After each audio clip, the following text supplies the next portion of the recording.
classic of French pastry, Flan Pâtissier is a must-have. I'm sharing all my tips to make sure you succeed every time. For the shortcrust pastry, put 200 grams of flour in a mixing bowl and add 5 grams of salt. Mix everything well, then continue by adding 100 grams of softened butter. This is butter that I took out of the refrigerator an hour earlier to give it time to soften properly.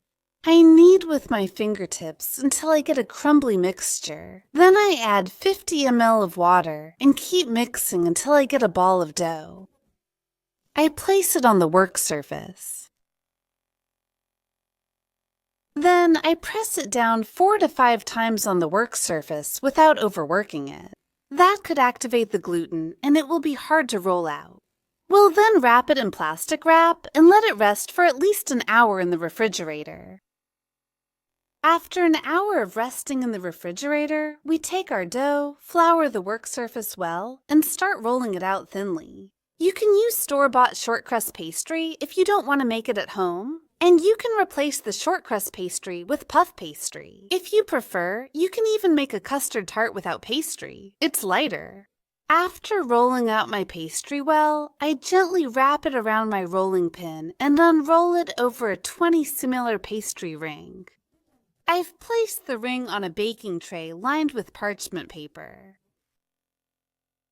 Then fold the dough well inside the ring so that it lines the sides. You can replace the pastry ring with a springform pan that's 18 to 20 centimeters in diameter. Once we've shaped the dough to fit the ring, we'll roll the rolling pin over the edges to remove the excess dough. Next, we'll prick our dough all over with a fork and set it aside in the refrigerator while we prepare the flan mixture.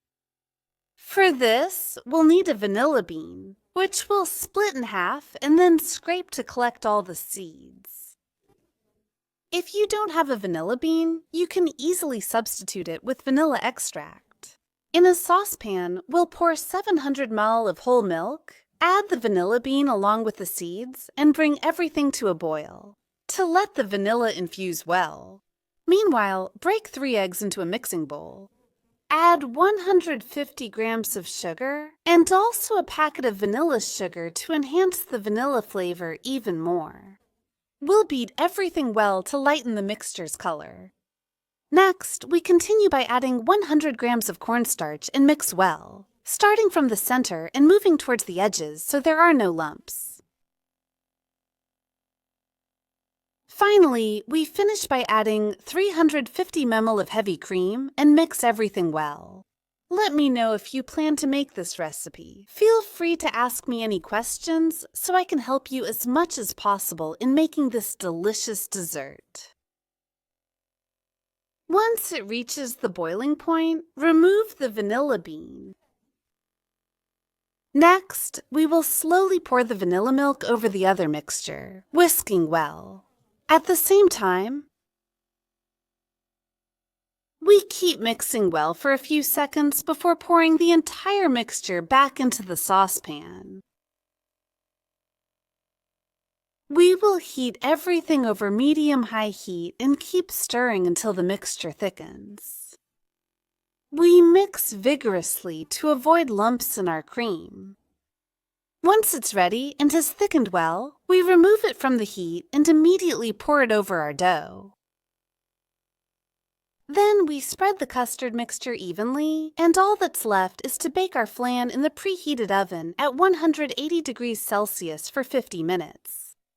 When it comes out of the oven, it should still be a bit wobbly. That's normal. Next, we're going to brush it with apricot jam, which we've warmed up a little beforehand. And then we're going to let our flan rest in the refrigerator for at least 4 hours before we can enjoy it. I really hope you enjoyed the recipe. See you soon!